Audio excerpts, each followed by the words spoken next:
Okay? Some test is being performed, and you have to come up with that to determine what's red, what's black, and what's metal. This sensor here is an inductive proximity switch. What is an inductive proximity switch? Senses metal. Senses metal, very good. So we've got that guy. We've got just a regular fiber optic, red eye, retroreflective.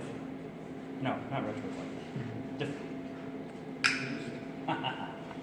No, it's the other one. It's some sensor. I'm tired.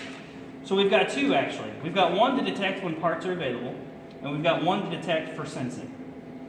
I can tell you it's not analog, it's just on or off. Something's there or it's not. So we've got two sensors here. So you have to kind of think about how you'd like to do that.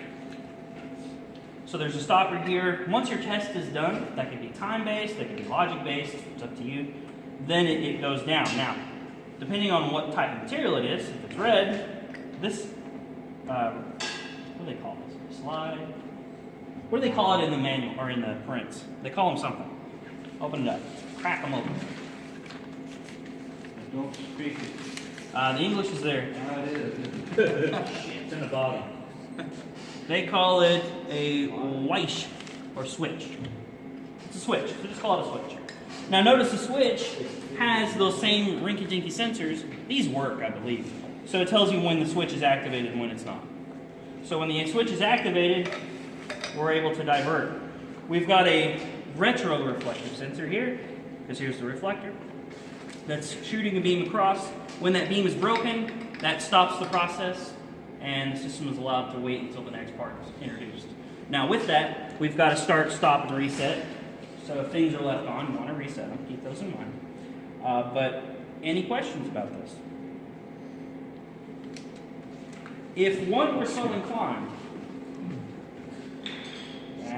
yeah, I mean, it's on the internet. If you look up Festus Sorting Station, you can find gobs of information about this thing.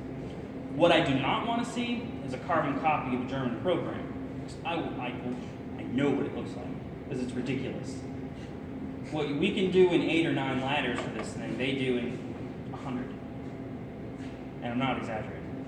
So, the information is out there. If you want sequence of operations, how the Germans would do it, this needs to be pressed before that.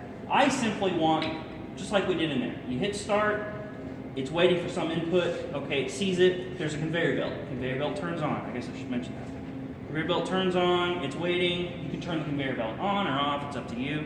I just as soon as keep it on the entire time until it figures out where it's going, hits the slide, shuts off everything, waits for the next thing. How does it determine from red from black? I can't tell you that at this point. All I can tell you is that there's a metal sensor that is just on-off, and there's just a regular photo eye that's on or off. No analog. White thing? Reflective of white? You're on to something. So keep that in mind. You can share it with anyone else. Just don't say it here right now. Okay. But that'll be the key. Notice black just goes to the end. That'd be the easiest one. If I were starting out programming this thing, I'd at least have it process black. Turns on, waits, comes over, end, bam, you're good. Okay? You can get that, build on it. Then you can do your red and your metal. Okay? Now I know this thing like the back of my hand, so if you have any questions, feel free to email me. You won't, but I'm putting it out there.